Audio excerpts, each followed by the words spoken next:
All right, so everybody needs to think of the most embarrassing thing to say. So we're live. I feel like whenever I start these calls, like it always like goes live like mid me saying something extremely dumb. So now I feel like I have to script it in. um, but I didn't, and now we are live. So good evening, everyone, and welcome to our August listening club. So for the month of August, we were listening to Betty Davis. Specifically, I said Betty Davis by Betty Davis, but I just made this the pick because I wanted to talk about Betty Davis as a person because I think that her life story is fascinating to me.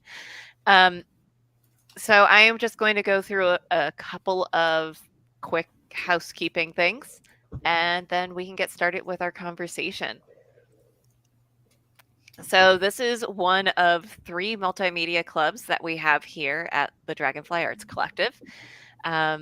This is our listening club. We're listening to Betty Davis by Betty Davis. We also have a movie club. We actually had that discussion on Sunday night, this past Sunday, so that video is up. If you would like to check that out, we watched Moonlight, which was released in 2016 and I believe is available for streaming on Max. That's what I said it was on. Absolutely check out the movie before you listen to us talk about it. We have spoilers every time we discuss movies, but that is up and you can see it there. And if you have thoughts or opinions, you can absolutely have a conversation with us still. We receive notifications on comments after the fact. That applies to this club as well, but I'll talk about book club first. We also have a quarterly book club. We do it every 3 months, and we just started Kindred by Octavia Butler at the start of August, so we will not be discussing that until the end of October. So you have plenty of time to read it and join us for the conversation if you'd like to join us there. Like I said, while talking about the movie club, you can join us in the conversation either while watching live, we'll see your comments live, or if you're watching it on the replay, we still get notifications that you're commenting on it, and I would still love to talk to you about Betty Davis. So, absolutely, if you have thoughts or opinions, reach out to us. Let us know. Let's have a discussion. Becca, did you And have anything you wanted to add? just wanted to add that since we are at the end of the month, which these calls always occur at the end of the month, but we'll be announcing our new picks for September on Friday. Yeah. On Friday. Yeah. Hold on, I haven't got any sound. All right. Ah, come on, you piece of shit.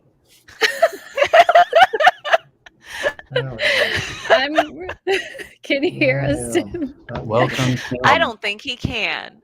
There we I'm go. gonna mute him. I had you muted briefly because you were potty mouth. Is that not proper in this form? No, it's fine.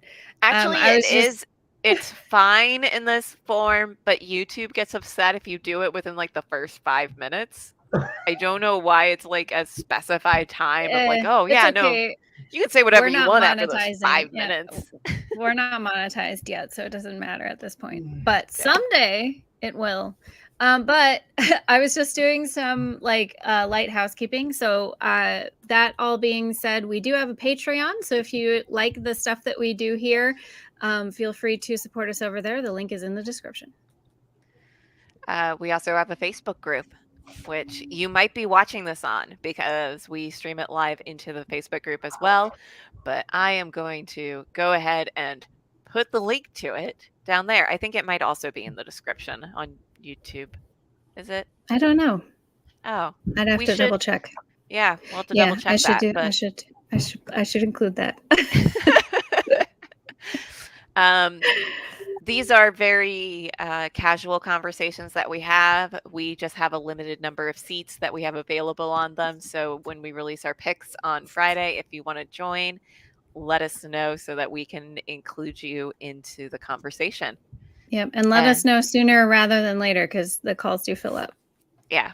This is the most amount of people I can really include on a call is 4, sometimes 5 if I'm like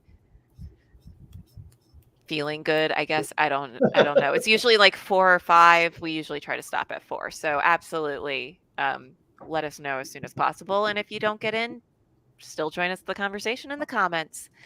Anyways, I feel like we just repeated those exact same things like 5 times. So let's talk about Betty Davis. Have you guys listened to this album before? No. Not before the homework for this, no. I have not listened to a lot of funk. Oh. I actually haven't listened to any of her albums all the way through from start to finish. I'm familiar with her work here and there, but I never listened to them completely as albums. So that was my first time going through and listening to it like that. Did you guys listen to both Betty Davis and Some Say I'm Strange? I always say the wrong title on it. No, I just listened to this one. Okay. Yeah, same with me, just this one. They Say I'm Different. Like, I know the concept of the name of that album, but I have always said the wrong thing. I do have information here for both this and They Say I'm Different. But we can absolutely just discuss her based on her debut. And I always have to ask what your favorite song was. I like the last one. The I'll Take That Ride. Yeah. Miguel or Tim, do you have favorites?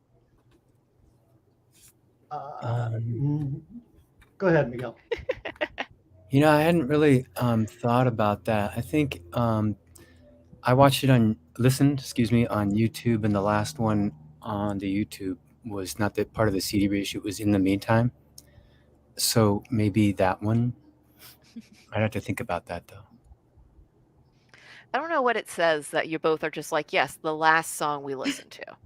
The last one. Because it's fresh in our brains. But I liked Ooh Yeah, too. It's a really fun, just kind of dance song. That was when I really started getting into the album, and I was cooking dinner, and I was like dancing along. She definitely has that vibe to her. It's kind of hard to just like listen while sitting alone in a room. Like a lot of times when I do these, like I'm like laying down and just focusing on the music, and it's like nearly impossible to do that with these albums. My favorite song is Anti-Love Song, which I think is also like the most popular song from the album. So I find it hard to pick a single song because it's such a consistent album, particularly when compared with every album she cut after that. This album stands out. It's the best thing. It's the best album that she ever did. The one that pops out for me is In the Meantime, because it's, you've got this very straightforward funk album. It's varied, but she decides to close it, or Greg Errico, the producer, decides, let's close this with a ballad. And you get to hear this different side of her voice, because every other song is this very ferocious, growly attack. And then all of a sudden we're doing this really cool soul tune. So I think that's why In the Meantime tends to stand out more from the others. But I think it's a great album from start to finish. it's definitely you said it was a consistent album. It definitely is a consistent album. I was going to say, in that vein, They Say I'm Different is very consistent too, but not necessarily in a good way. I mostly wanted to put that on there. One, because like I find that the two albums feel like they're by the same artist, and then like it just like takes a weird route after that, which has to do more with like Betty Davis and her history than I think it does to do with like her own music sense. How old was she when she put this album out? A good question that I will have to do some math on. I'm thinking she was mid-20s. That feels She was right. very young when she hooked up with Miles. Yes. Because the pictures of her on the album cover make her look really young, like early 20s, like 21. She just looks really young. So it seems like, based on my short math, she was actually 29. Okay. Wow. She had an interesting history, though, of she got started as a model when she was like 16, and she spent a good chunk of her life just kind of being people's muses. And like, when I say kind of just being people's muses, I mean like fashion icons, Jimi Hendrix, Sly Stone. Like, she had a hand in the background in a lot of early funk. Hmm. And a lot of like early soul. And I think that she did some earlier recordings, but nobody can prove it because they don't exist anymore. Like, they have just disappeared into the ether. So she had been making music for a while, or supposedly making music for a while, and just nobody heard it. But this album was released in 1973, and she was born in 1944. So at the time of the release of this album, she was 29. She had recorded some things before, but she was also, I think she was a staff songwriter at one of the labels, because she was writing songs for other artists. Yeah, she was in the scene for a long time before she made any music. And in fact, both her debut album and her second album, They Say I'm Different, which I'm going to say every time so I can somehow solidify it in my brain, were, I think, released like independently pretty much. I know for a fact that after that, it's decided to be her studio debut, or like her label debut. So I need to actually like check in on why that is considered that way.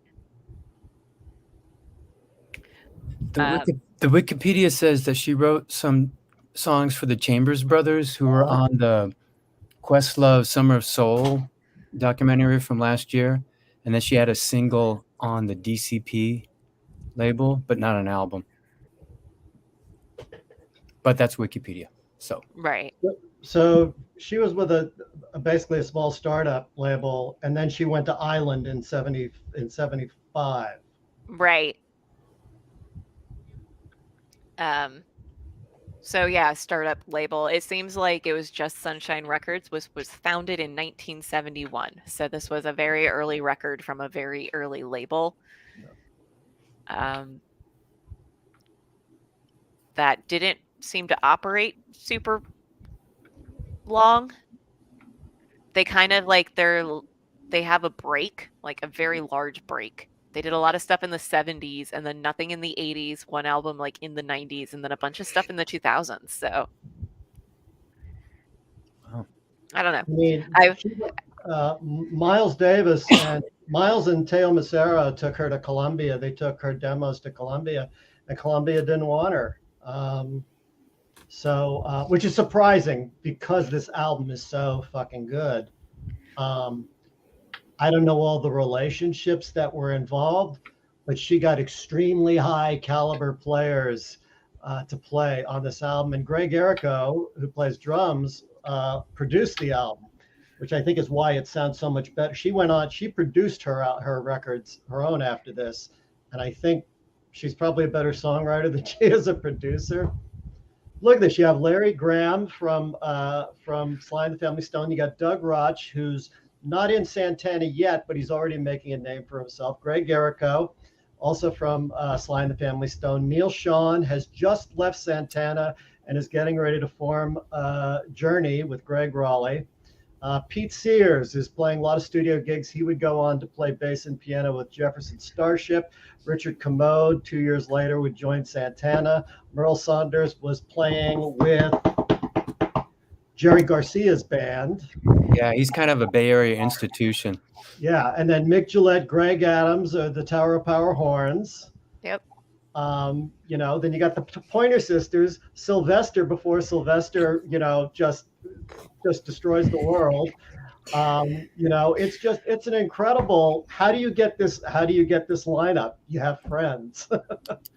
Yeah. And people who And believe in it. it's interesting to look at this one. I mean, just look at how many of these names are like clickable. Versus, because I do have slides for They Say I'm Different, like this one, which has the personnel very small, but like very few clickable names. So she was, I think, I know she was a model. She was on the cover for at least one Miles Davis album that's pretty famous, but I think she's also been like the muse for like so many artists and like fashion designers. She got bored with modeling and she just knew everybody and like had enough skill set to utilize it. She's the exact icon you should use if you want to talk about networking. She's on the cover of Miles' Philly to Kilimanjaro, and Yes. Mademoiselle Mabry, a track on there is named for her.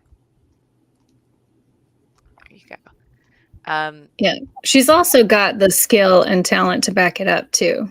Like she's not just a, you know, relationship kind of artist. She's got the chops. And I think another important thing about her music is that it's one of those albums where like I listen to it and I'm like, sure, this is a thing, but like the way that she does music is so different than a lot of things that came before her. Like, I mean, you can talk about all the funk people on here and how integrated she was with that, but like she has such a gritty voice. Yeah. Like my voice, like my throat hurts when I listen to this album at times. But also just like lyrically and just like the way that she portrays herself. I think I even said when I announced this pick that like Miles Davis like describes her as she's Madonna, but before Madonna was a thing. Like yeah, her lyrics were very like sexually liberated, which at the time I'm sure was like kind of controversial. Like it I have a very fun fact about that, but please continue. it reminds me today of like, you know, WAP or songs like that. Yeah, it was exactly like that. She was very popular. Her music like started getting played places, and she got they tried to shut her down, and by they I mean a lot of religious groups and the NAACP. It's one of the few times where those forces have joined together and been like, wow, unexpected. Shut this down. Yeah, I guess it was like a lot of civil rights things going on around this time. They're really fighting for that representation, and it took me a little bit to find actual like some footage of her performing, but I mean, you can see her on the front of her album. This is actually pretty modest for a lot of the things that I saw her performing in, and like she is also just a very sexual performer, and I think it's just like the NAACP was like, this isn't the image we want to put forth, guys. Right. Yeah, I can see how that they might see it as like playing into stereotypes or something. Yeah, she was just a liberated woman on all fronts, and they saw it as like a little bit of a threat to their message.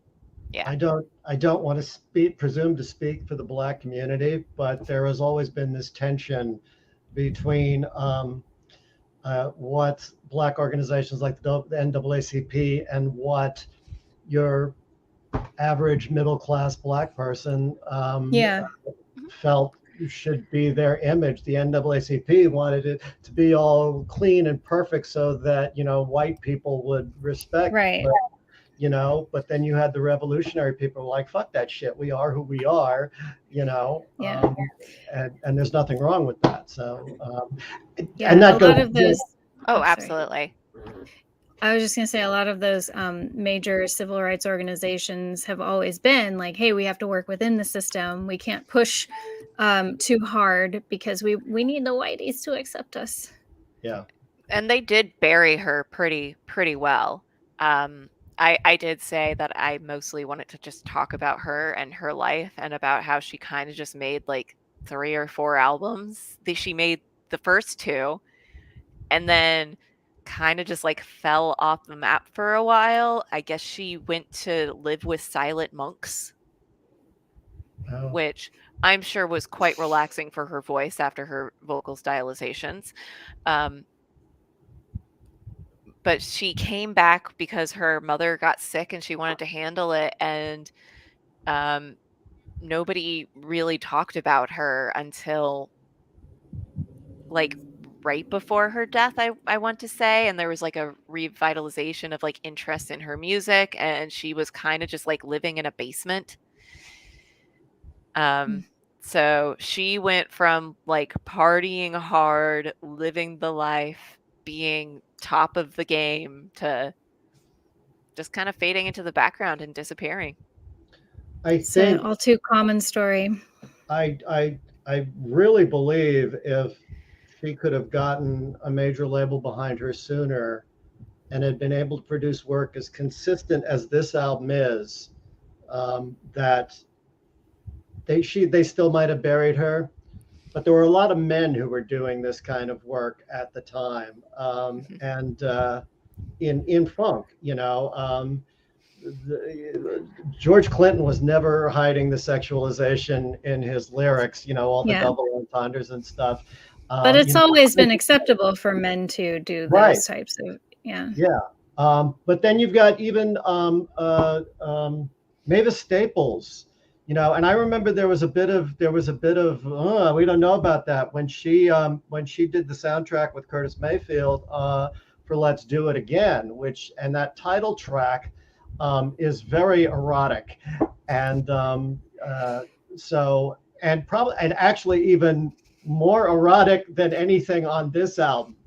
And I think she got a lot of goodwill that she was able to play off of because of her history with Staples and the gospel singing. But a lot of people took issue with, you know, that very you know, erotic, breathy groaning and moaning on Let's Do It Again. Yeah, absolutely. I mean, there's always that difference in how to push that message forward. Beckett mentioned like WAP earlier, but like and you saw how the white people reacted to that. But I also think about like what is she talking about? I also think about like all the club songs from like the 2000s. I watched the movie Red, White, and Royal Blue a while ago, and my favorite scene in it is that like it's a romantic comedy, so there has to be that point in time where like the two people who are going to fall in love make eye contact, and for some reason they decided that the moment where they needed to do this was while everybody was getting low on the floor. And so it's like this thing that's very much meant for teens, but they're just saying like to the window, to the wall, till the sweat drips down my balls. And I'm like, yeah, but like that's been being said on songs for years. So like, why are people suddenly upset when like women talk about it? And I feel because like women aren't supposed to experience sexual pleasure. Yeah. So I think that is just the modern day version of a lot of what Betty Davis was going through. Sure. Betty Davis walked so that Nicki Minaj could run. And Betty Davis did not walk. She ran full sprint ahead on hers. Yeah, it was definitely ahead of her time. Like when did you say this album was released again? 1973, and she essentially disappeared in 1980. Yeah, well, I mean, if she had waited 10 more years, she may have caught on to that Madonna train. It's true. She probably walked so that Madonna could run, to be completely honest on that regard. But she released or she didn't release an album. She recorded an album in 1976, and they just shelved it and unreleased it. And I think the revival of that album is what sparked, like, Betty Davis again.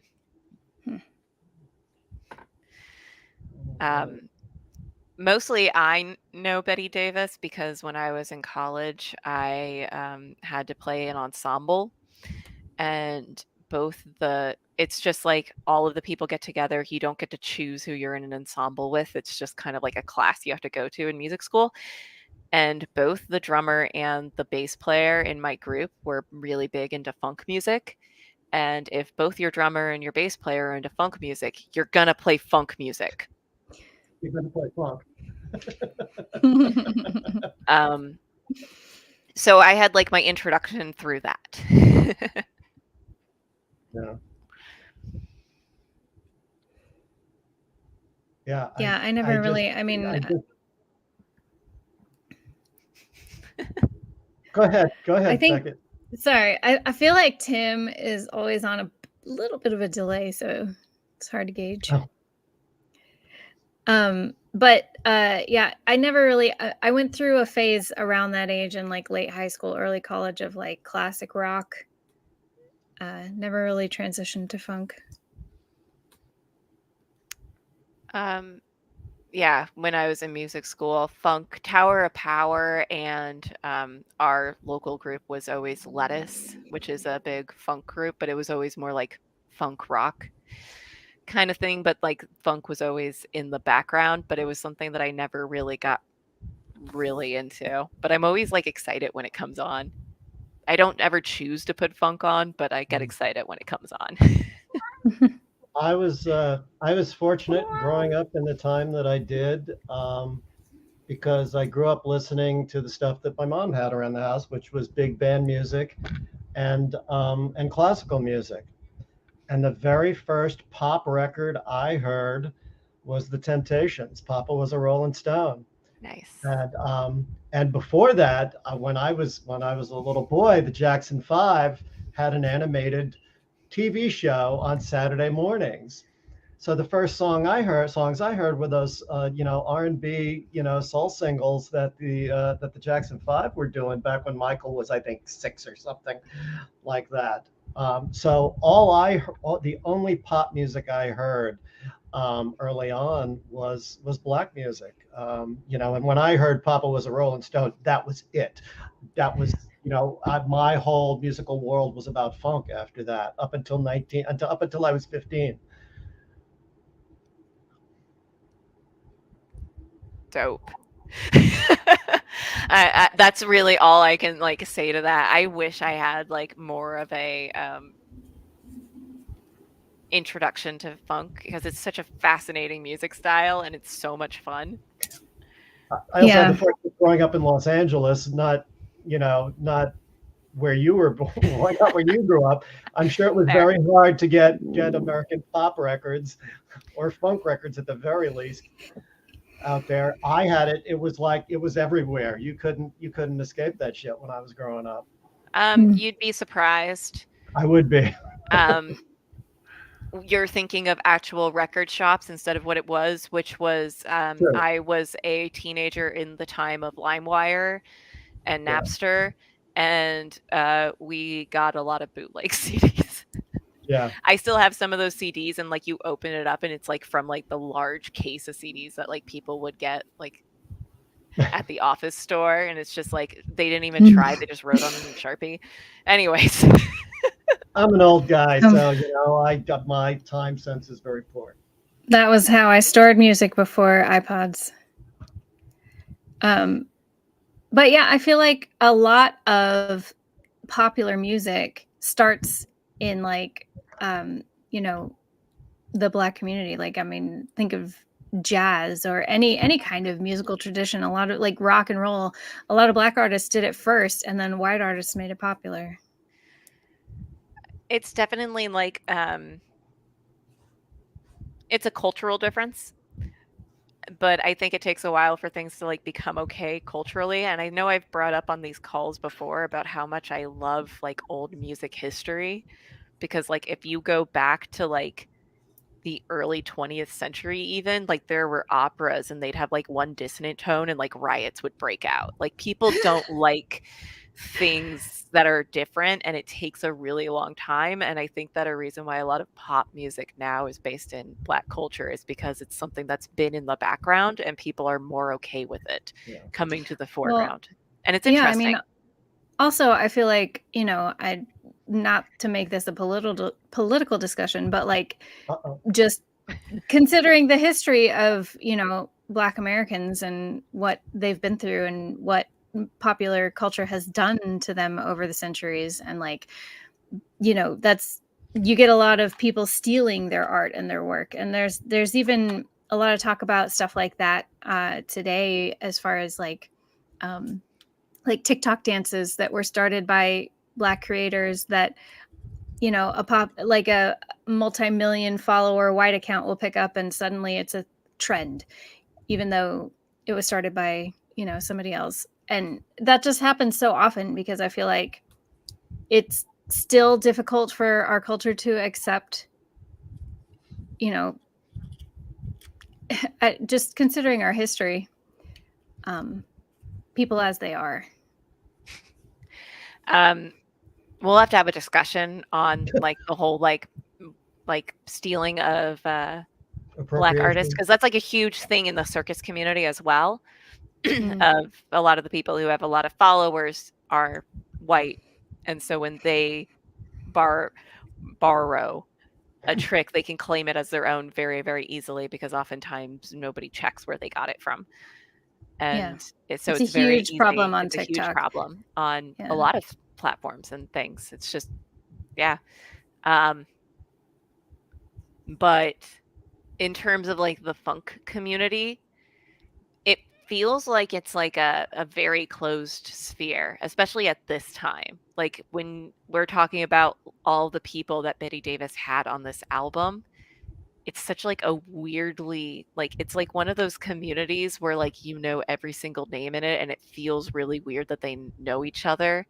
Like when we were talking about Leonardo da Vinci, and it's just like, yeah, he had a rivalry with Michelangelo and all these other people who we just like know.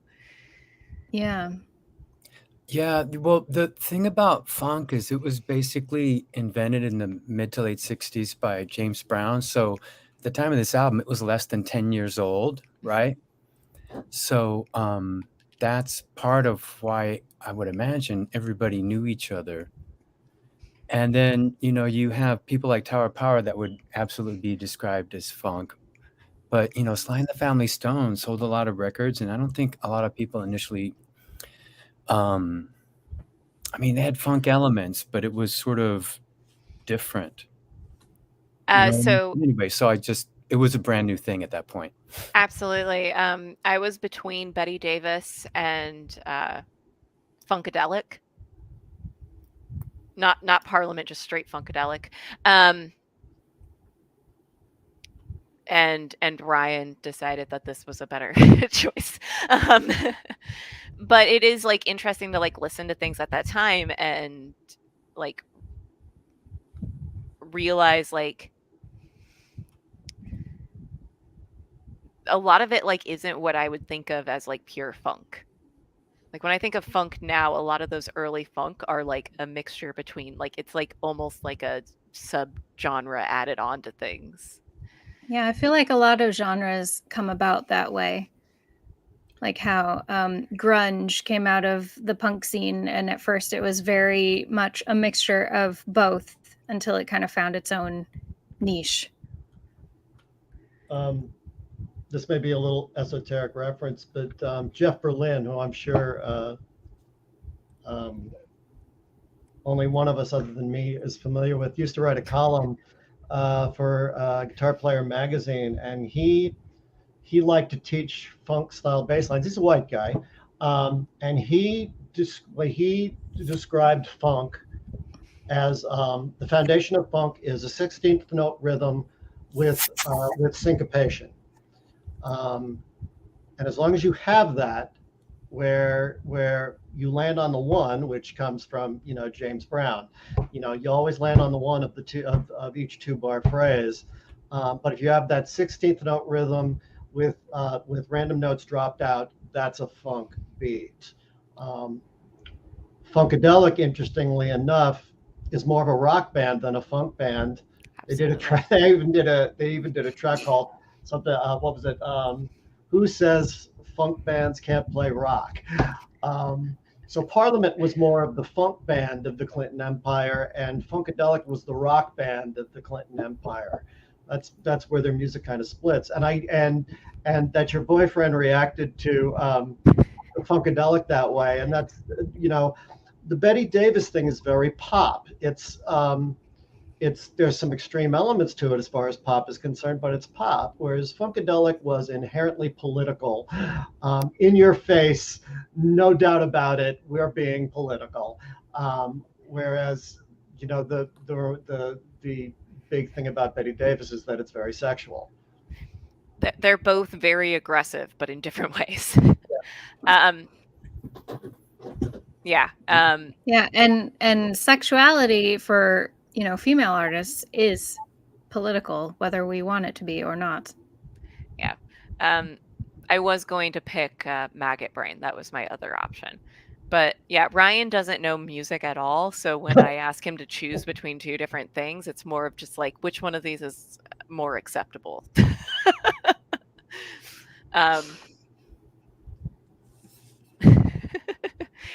He was not a huge fan of Funkadelic. But he did listen to Betty Davis with me twice. Betty's very accessible that way. Absolutely. I think that's actually like a measure that I should use more often on these. Now she is.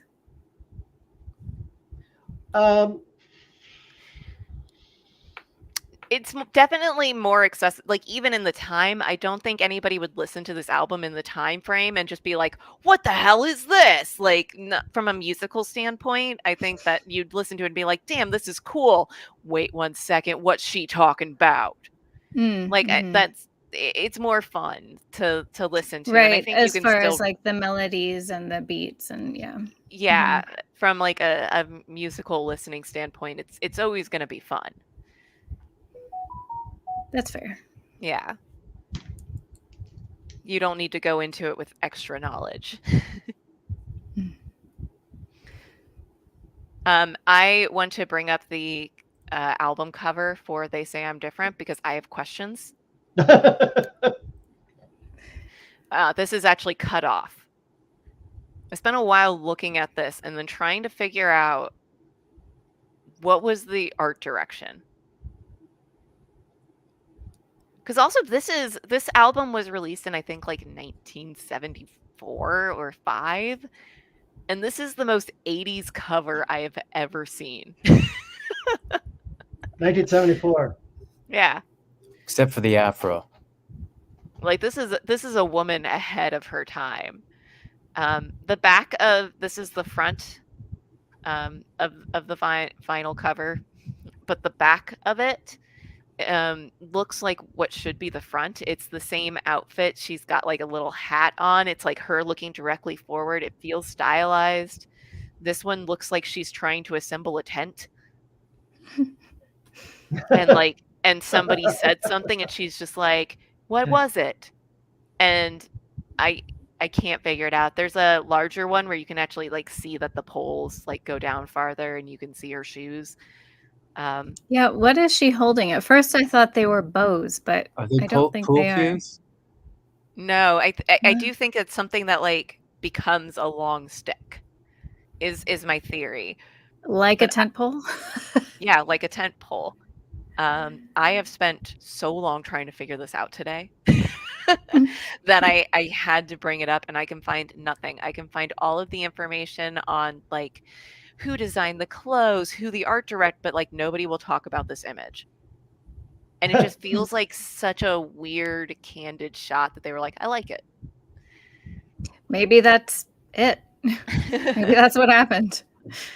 Earth, Wind, and Fire, their stage clothes This is 74, so it would have been a few years after that. Very influenced by Egyptian iconography. And it's not 100% different than this.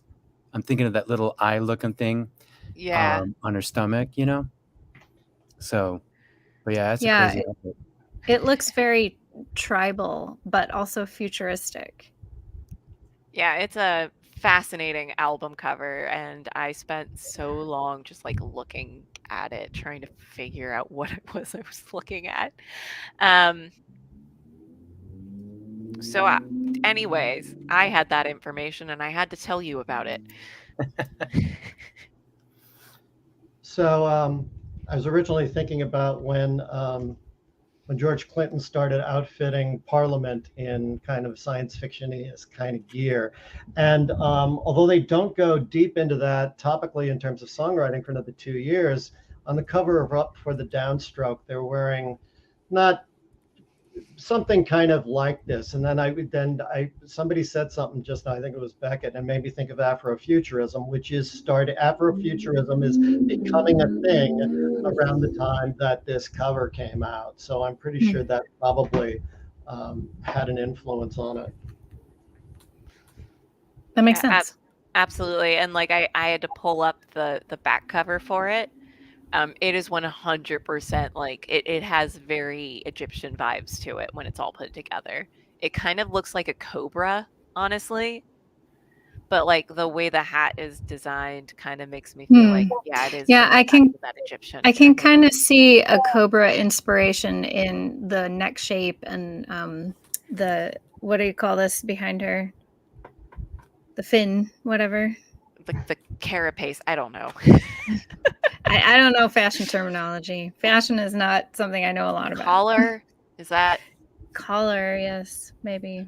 You know, I think also before you get here, I think Art Ensemble of Chicago, The Last Poets, Earth, Wind, and Fire was already, they didn't go into the futurism yet, but they were already wearing traditional African garb when they performed. You know, same thing goes for Art Ensemble of Chicago, Last Poets. So within African culture and African music and African American music, Black music, during that period between the late 60s and when her first album was released, that was really starting to hit. And then I guess Afrofuturism just kind of takes off from that point.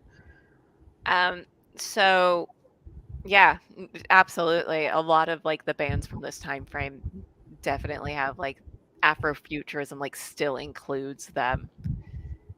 It's like how whenever like people do futuristic things like steampunk always somehow goes back to Victorian. I feel like Afrofuturism always like has to go back to the start of funk.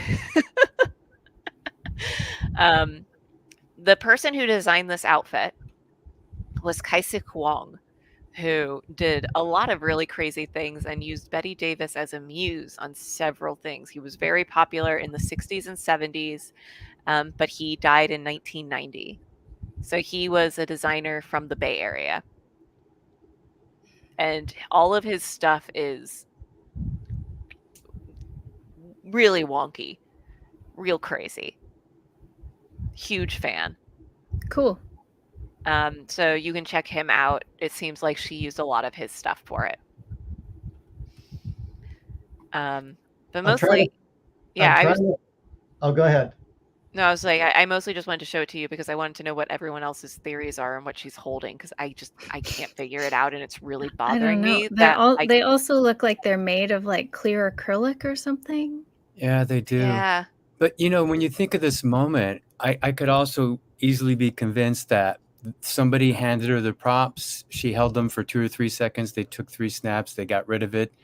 And it was just like a throwaway moment that ended up on the album cover. Yeah. Yeah, it could have been just like a test shot or something. And they're like, oh, this is actually intriguing. They're icicles. I do this all the time, like when I'm passing like ads, I'm like, what was the art direction here? So I saw this. Because it does look like somebody just said them. Like it does look like somebody just said something to her and she's like, huh? Yeah. So I'll go back to the her debut where there clearly was some fun This does look like she was just on set and they like was having fun and telling jokes, and they're like, we like these 3 images. These actually, I would say the opposite. I feel like these are very posed, but in a natural way. She's obviously a very good model. Yeah, she's a model. It's how she started off. So Yeah. I think it's just like the Oh, just they're very much like, okay, now pretend like you're laughing. I also think that her typography is just crazy. I can barely read Betty Davis. Yeah, Or specifically, I wonder, can't read Betty or Davis. I can't read Davis. I can. I wonder who did. Yeah, who did the lettering? I wonder. You know what's interesting about that is the technology they had in 1973 to do that kind of stuff. So that may have been just somebody hired to freehand something. Yeah, You know, whoever, that's what I think. so it looks like a font, but it's probably not, because that kind of thing No. was too hard to do. It's definitely not a font. Yeah, that one's interesting. But then if you go back to her next album's lettering, this was designed by Anthony Cinny. Anthony Cinny designed the typography for this one. And so now I'm curious. This wasn't where I saw this discussion going, but here we are. We haven't talked about the boots. Come on. They're amazing. Great boots. Those are pretty dang amazing boots. They're definitely a statement piece. I mean, the rest of her outfit is very kind of normal, casual. You could see somebody walking down Venice Beach in that, but then those boots. Yeah, those were never normal anytime, especially not in 1973. I They mean, were Nixon was standard. president, for God's sakes. They were standard issue for all the funk bands, though, because all the funk bands, the Bar-Kays, Earth, Wind, and Fire. I think the Commodores came a little later after that, so they weren't wearing those kinds of things. But all the you could watch Watt Stacks and see how many artists you see with those boots on. I bet it's at least half of them. Oh, absolutely. Yeah, you wouldn't really expect to pair them with just like a tied off button down and jean shorts, though. Like, it's non-standard styling for sure. I think that's what makes it look so cool. She's groundbreaking on here. I would highly suggest, I know that it's kind of difficult to find, but there was also, I think, a documentary that she was featured in, and I didn't look super hard. Try to find videos of her performing back in the day, or like any kind of footage, because she feels like a lady of funk stereotype. Like when I think of women in funk, it's just Betty Davis. She is like the icon of it. But it's all this. It's like kind of like very shiny thigh-high boots paired with very tiny shorts, and then like a very tiny top. And everything is extremely shiny. She's great. She deserved a lot more, I think, attention than she got at the time, and I'm really curious what she would have come up with in the future, or if it was just like a candle that burned too bright and then went out. I really believe that if she had not chosen to produce herself and gotten a real producer in there, she could have, somebody who knew what they were doing, I think she would have produced more albums that were just as tight as this, because there's a huge gap between this album and the next album, and there is no gap between her second album and third album. They both pretty much sound the same, but this album is just really fucking incredible. Yeah. So in 2016, they released a compilation called the Columbia Years, which were actually recordings that I think she did before this album came out. I'll have to double check myself on that. I think those are the ones that she cut with Miles and Teo Macero. Yeah, I think so as well. I haven't listened to them, but I'm very curious to. Sorry, I have gone through so many different Wikipedia pages, just one to many the ta- other, because everything in funk is related. So I've been able to just like find the link immediately on one page to go to the next. How many tabs do you have open, Rebecca? Oh, I only have 4 open. It's Oh, more that I had the Wikipedia page for Betty Davis, and then when somebody would bring up Funkadelic, I could just literally click on it, and Yeah. whenever somebody brought up a name, I could like the degrees of separation on like this era is so small that I didn't even have to like scroll the pages most of the time. Where Well, was she based at the time? Was it New York? Yeah, I think I read that she was originally doing the album in LA with Carlos Santana, and then she switched to Greg Errico, and he took her up to the Bay Area. So I think she's originally from she's an East Coaster. For sure. I think she was born and raised East Coast, so I feel like even if she did, I thought she was from Pennsylvania. I imagine that she'd want to go back to. Anyway, sorry, I was trying to figure out the Columbia years. well, you can draw a line between her. The intersection with her and George Clinton is the Brides of Funkenstein, because you can draw a line between her singing, the music, and her style. You could see it right away with the Brides of Funkenstein.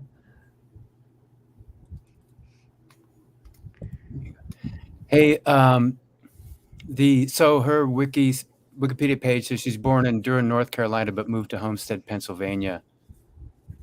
Okay. Her dad could work in a steel mill, and I'm thinking, I think that sounded like that happened when she was a teenager. Okay. Yeah, for some reason Pennsylvania stood out. Both of my parents are from Pennsylvania, so. Oh, and she enrolled in the Fashion Institute of Technology in New York. That's why she moved to New York when she was 16. There you go. Oh, Right. wow. There you go. Yeah, so the Columbia Years, it literally is in the title of the album. I could have just Googled it. It's the Columbia Years 1968 to 1969. So yeah, I really just wanted everybody to listen to Betty Davis. We are coming up on an hour pretty quickly here. So was there anything else somebody wanted to talk to about Betty Davis or her life or her music? I am just going to do a bunch of research on her after this. I'm very curious to know more about her life. Yeah, it seems like there's actually also a documentary on her. There's a couple of them. There's an independent documentary called Betty, They Say I'm Different. That was in 2017. And no, I think they just released that one. It seems like she appeared on like other documentaries about other people from the time frame, but I wonder where I can find that because I am also interested. I want to know more about her. Interesting fact, not directly related to her, but Neil Sean, who plays guitar on here, was only 19 when he did this album, and he was 15 or 16 when he joined Santana. Wow. Jeez. What a life to like be a member of a huge band that young. Yeah. I can't even. If I were a parent, I would not let my child do that. It was a different time frame. Even so. Look on yeah, a different time frame, but still very well known what musicians do on the road. And two, as somebody who went to music school at 16, there were a lot of kids who have been on big tours before then. I think that it's like one of those things of like, you put a big enough name on there, or sometimes the parents are just in the industry. Yeah. The documentary, Betty, They Say I'm Different, is 54 minutes long and available on Amazon Prime. Nice. Yeah. That makes it easy. Definitely does. And I will also be checking that out. On that note, if nobody else has any notes, I think I'm going to sign off for the evening. Do we know what our next album is going to be? We do. You'll find out on Friday. Oh, Tease. we ended with a tease. How professional. Yeah, we got to have some cliffhangers. Otherwise, people are, you got to tune in next time. Yeah. How did the Ben Franklin discussion go? Ben Franklin. Didn't you do Walter Isaacson's Ben Franklin or Leonardo da Vinci. Leonardo da Vinci? That's right. I got the author right. I get those two mixed up all the time too. It's the They're same so author. similar. All right. I'm going to end our broadcast. And if you want to check out our talk on Leonardo da Vinci, that is also up and you can check it out. Yeah. What about the Ben Whether- Franklin talk? No, it doesn't exist. Whether you are watching on YouTube or Facebook, you can click on the media tab on Facebook to find the other videos of our past discussions. On YouTube, it's just in the playlists. So, but yeah, please check out our next talk. Tune in next time, like and subscribe and all that jazz. Sub to our Patreon fun. if you want to. No pressure. And we'll talk at you next time. Yeah. Good Night. night. Thanks, everybody.